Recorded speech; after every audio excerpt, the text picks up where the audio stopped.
Welcome to Experience Talks, the radio magazine for the experienced listener. I'm Cynthia Friedlob.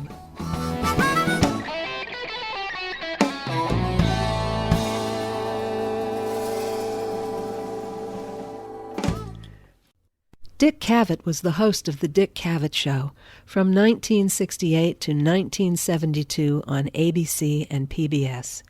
He also hosted shows on the HBO, USA, and CNBC cable networks. He's the co-author of Cavett and Eye on Cavett. And since 2007, he has written an online opinion column for the New York Times. Let's listen in as Tim Carpenter talks to Dick Cavett about his book, Talk Show. Dick Cavett, welcome to Experience Talks. Thank you. I've been trying to get in for a long time. They didn't recognize the name of the page. So, Dick, I want to start by going back to where you started out. I know you studied drama at Yale, and I heard this rumor that you would do almost anything to sneak backstage to meet famous performers. Is that correct?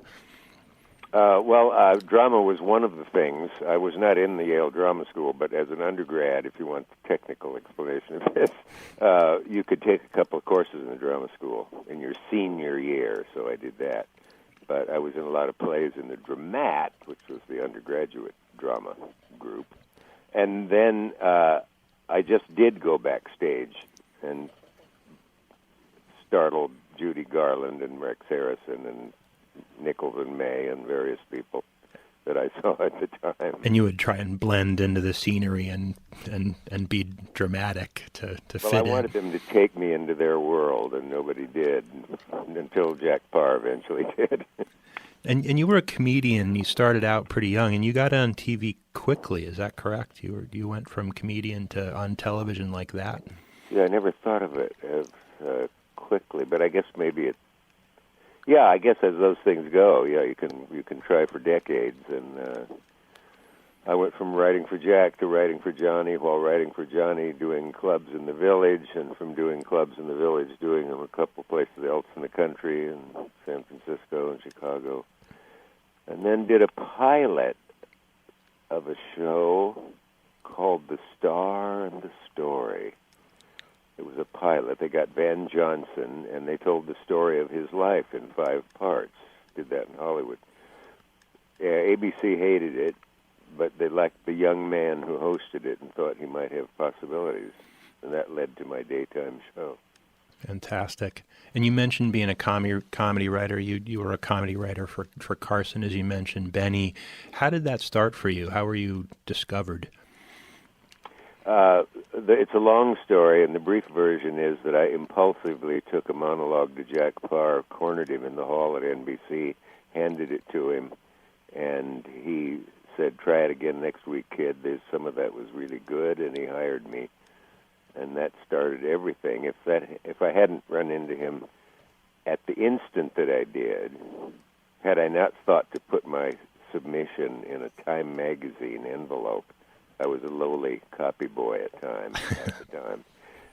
And had there been security in those days, I wouldn't have known how to go up the 6th Avenue elevators of the NBC 30 Rock and up to Jack's office.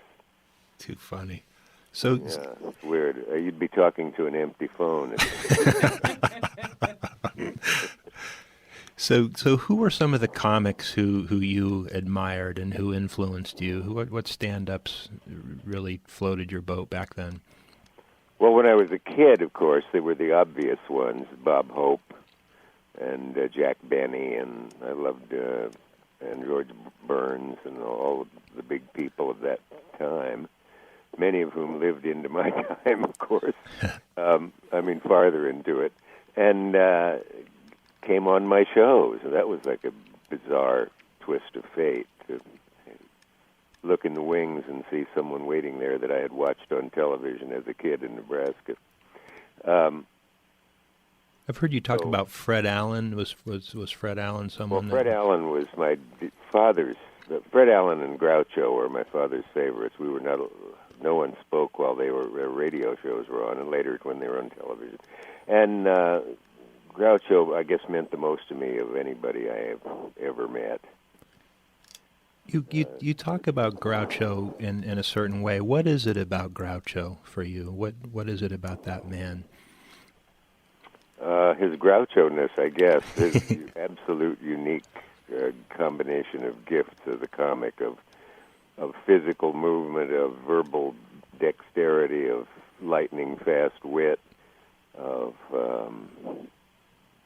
perfect inflections, perfect delivery, ability to sing, which he loved to do more than anything else. And when you went to dinner at Groucho's, you got an hour concert afterwards of Lydia the Tattooed Lady, Father's Day, My God, How That Woman Could Cook, and a lot of his old favorites. What do you have a favorite Groucho anecdote? Can you pull something from the minds for us? No, because there are too many great ones. Is there one that comes to mind for you? Let's see what. Well, I love the story when they were on tour as young men, and he could go anywhere because he took the painted mustache off and was not recognized anywhere. I think he said it was in Minneapolis.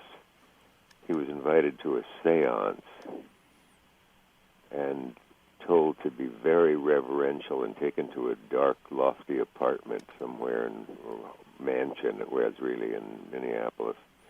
So, and this woman who he described looking like Margaret Dumont in the Marx Brothers movies was the trance medium from England. And they said, "Now you must be reverential. You must be." He said, "For Christ's sake, I'm not an idiot. On stage I am, but off stage and I'm interested in the supernatural." So they went. Do you know this story? It's in the book, I believe, right? In Talk Show? May well be. I'm not sure. And then, anyway, she went into her trance and was going, "Is there any, I am in touch with the other world. I am in touch. Does anyone have a question? Does anyone have a question?" And a familiar voice said, "What is the capital of North Dakota?"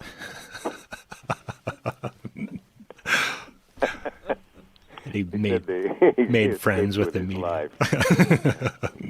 Fast friends with the medium in the room. Yeah. So what was it like when you got your... I liked leaving a party in Hollywood once. We used to go to movies together and play. It all seems like a dream now.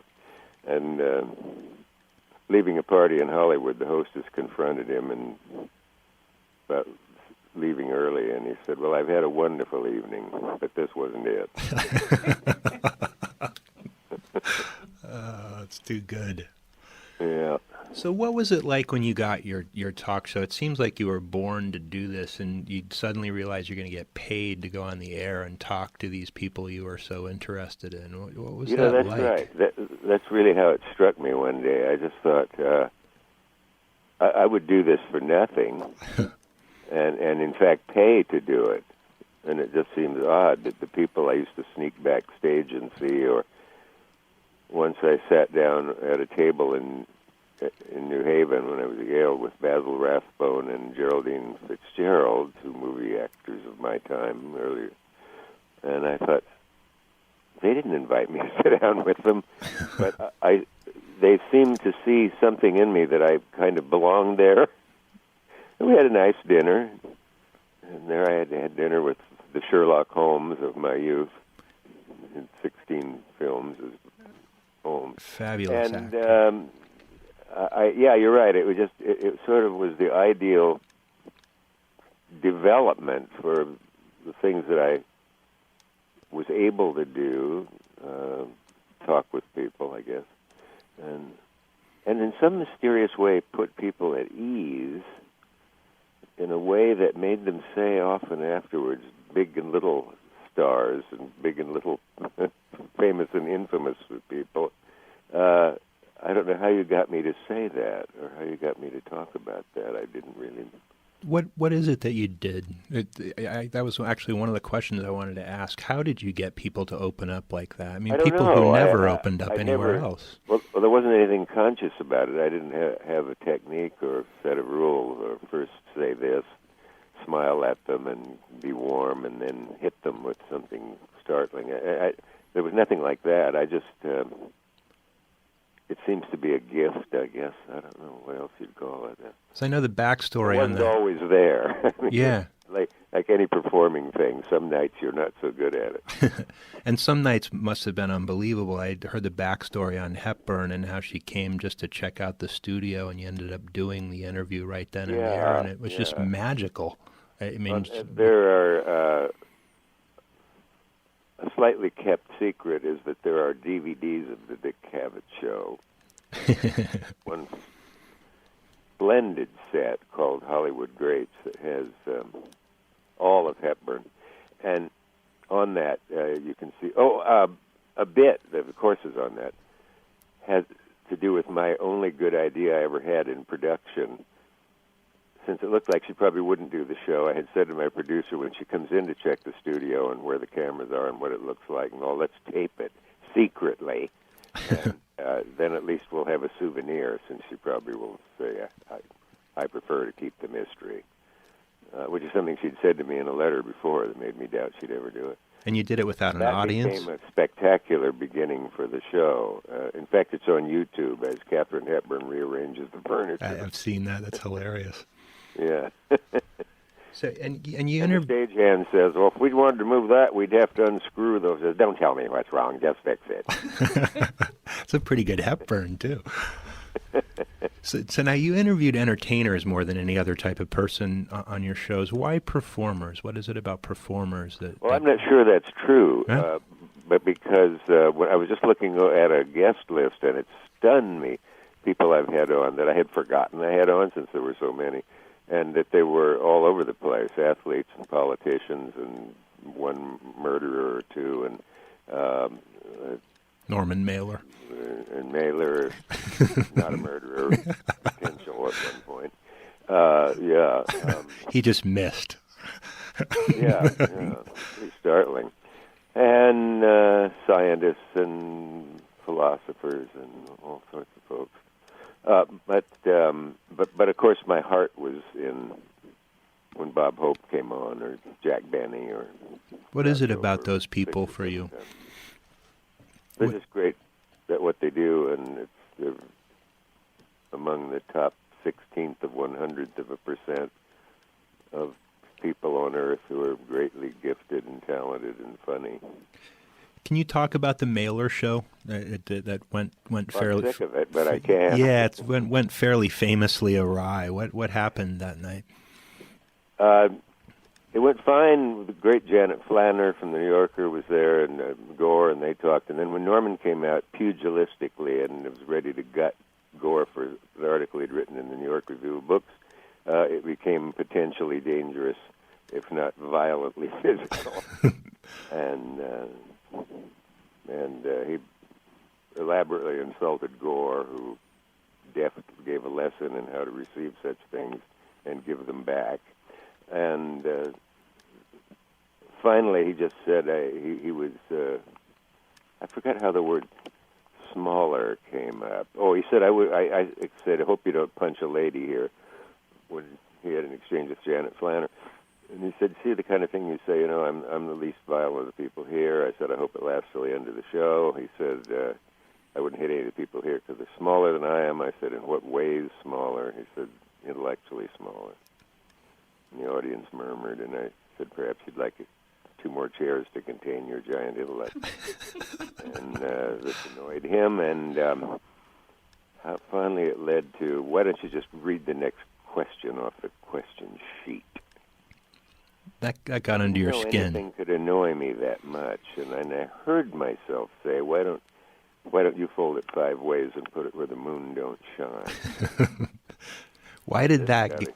Bigger laugh. I don't know where that came from. I don't remember ever hearing it before. It was posited in my memory somewhere from Nebraska tribal memory or something. Why did ask the next question from your sheet get under your skin so much? I guess he thought I was David Frost. And that was, we're protective of your show as you were not that, correct? Weren't you? I remember. Well, I like to think not. But I remember Parr. I remember Yeah, Jack Parr talking about the act of conversation and how that's good of you to come to that from that, because that's exactly what that came from, his calling and saying, "Kid, don't do interviews with clipboards and what's your favorite, and let me ask you this, and now let me ask you that." Make it a conversation. That's what Jack did, and that's when the show's going best. Were there people that you wished you'd had on the show that you'd interviewed that you didn't? Cary Grant and Frank Sinatra. That's a name too. And why not? Why did you try and get them and couldn't? Was it something? Yeah, I did, and I have a feeling I could have in both cases if I dedicated myself to it a little more. You're doing so much stuff when you're doing 5 days a week, and it just I didn't give enough attention to those two. And I guess I thought I'd gotten just about everybody else people said I'd never get, and I figured I'd get them, I guess. Sinatra, I was given a phone number once to call him, and I got some goon who said, "I don't know who you are, Frank's busy." So I hung up on that one. And Cary Grant was wonderful. We spoke several times, and I feel, again, if I'd done it one more time, I remember his saying, "They'll find out how dumb I am." God, Mr. Grant, I'm sure you can only be so dumb. What do you think about the interview shows now? How has your art changed? I probably don't talk about them much since I'm smart enough to not, because I know all the people involved. What's changed? What's changed about nobody's interviews? on for very long. That bothers me. And way back when I was on the Tonight Show, and they'd have a production meeting, and I'd say, "We have Orson." Well, they didn't get Orson Welles, I did, but Peter Ustinov. I'd say, "Why don't you give him 5 segments and just cancel the stupid singer and the bad comic?"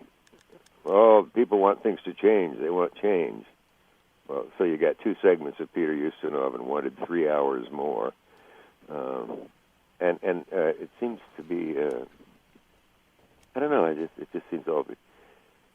And you actually... Too many, ditzy starlets, to use an old term, coming on and saying, "I'm so excited about my new movie, and I'm so excited about the producer, and I'm excited about being on with you." And you actually did extend... state of excitement, even though their eyelids are at half-mast. And you actually did extend the format of your show sometimes, like the John Lennon, Yoko Ono shows, where you went beyond the single show, right? Well, that I just went beyond the taping, and had enough by adding some more to get 2 full shows. But I loved it. It's easier with somebody good to do 90 minutes than it is to do 10. But was that... I did a lot of one-man shows, one-woman shows.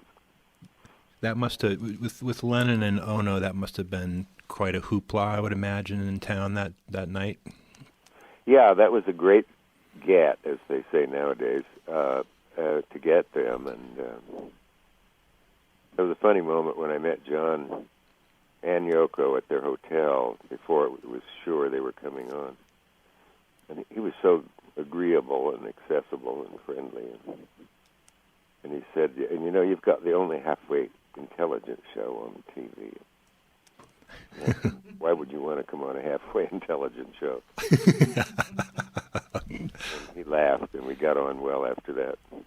It seems like he got on well beyond comprehension with you too. He was almost giddy on those shows.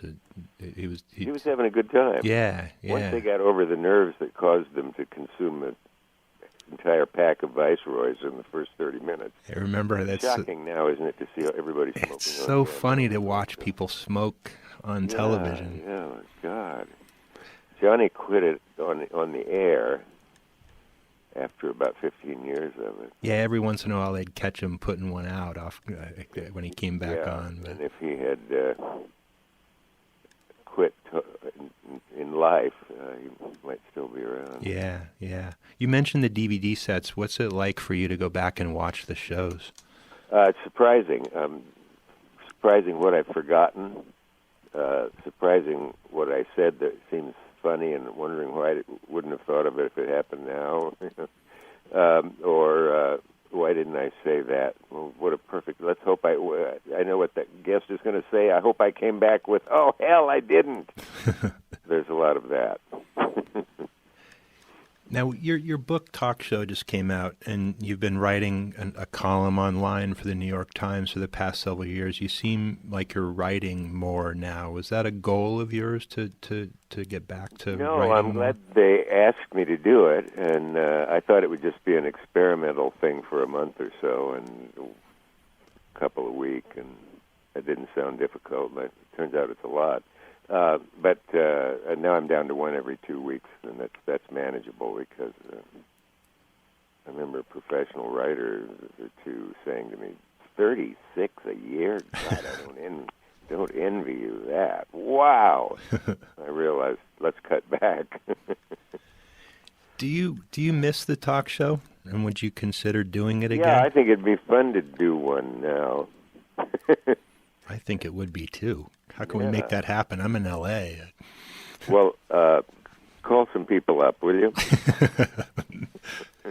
What would you do? Are there people that you're dying to interview right now? Is there someone that comes to There mind? aren't that many. You know, when I look at the Hollywood Greats DVD and the names on it,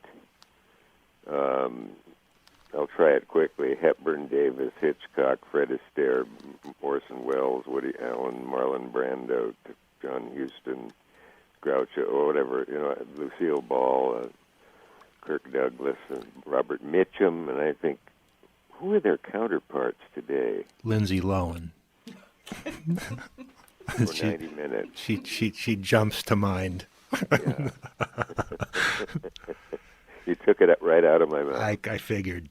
Yeah. So looking back on your life thus far and all your accomplishments, do you feel like you've done what you want to do, or are there more things that you would like to? Well, it's hard not to think that I, in a kind of dramatic way, got what I wanted. Yeah. And in a business where careers are, on average, perhaps 5 months long, with all the exceptions, of course, that I certainly got a lot of what I liked doing. It was hard as hell, much of it. Doing a show every night, I would imagine. It looks easy sitting there. You see two people on the screen, but one of them is being signaled at and have signs held up that are taken away before you can read them, and the commercial is coming, and you've lost track of the time, and as the guest is beginning to seem drunk, and there are lots of pressure going on. And afterwards, you're a bit beaten. Yes. Thank you.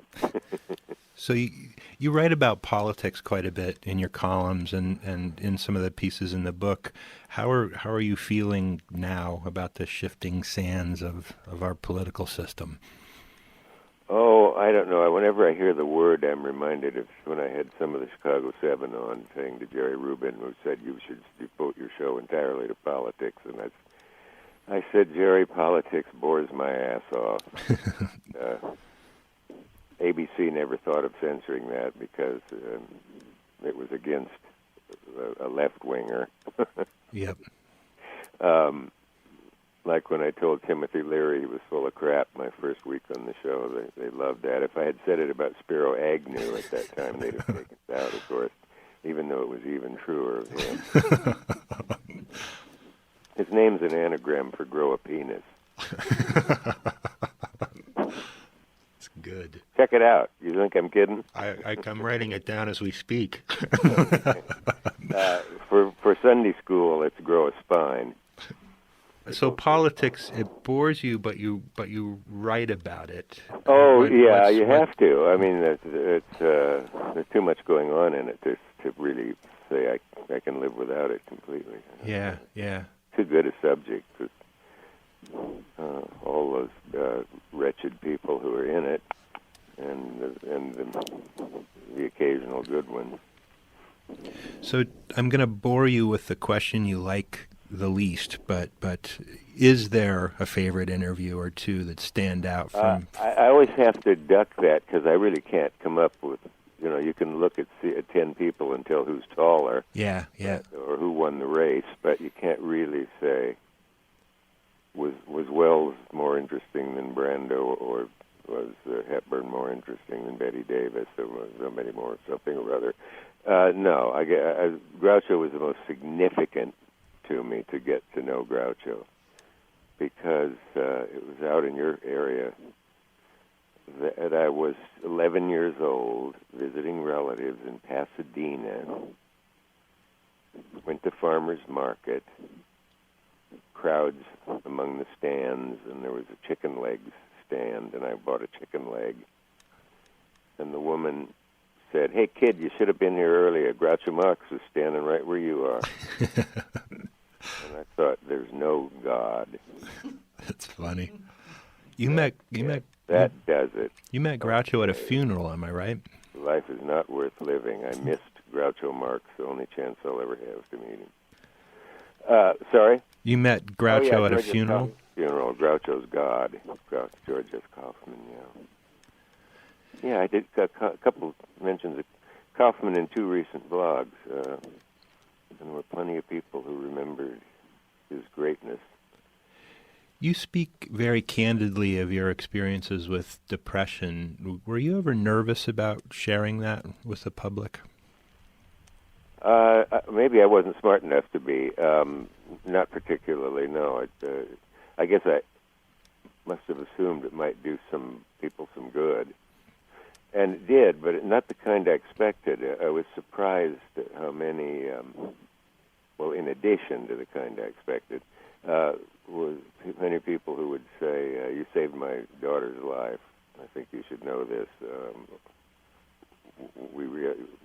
You convinced us we have to get her into treatment, or you saved my dad's life. He decided if Dick Cavett can have this, maybe I can too," and so on. That sort of thing is gratifying. Talk show is a terrific read. What's next for you? Are you writing something new? Are you focusing on? Continuing to plug the book, apparently. It's working. Yeah. I don't know. I'll continue to do what I'm doing, and I'll be out there for much longer. Don't embarrass me by asking me exactly when. I don't have my calendar up on the screen here. You're doing a reading out here?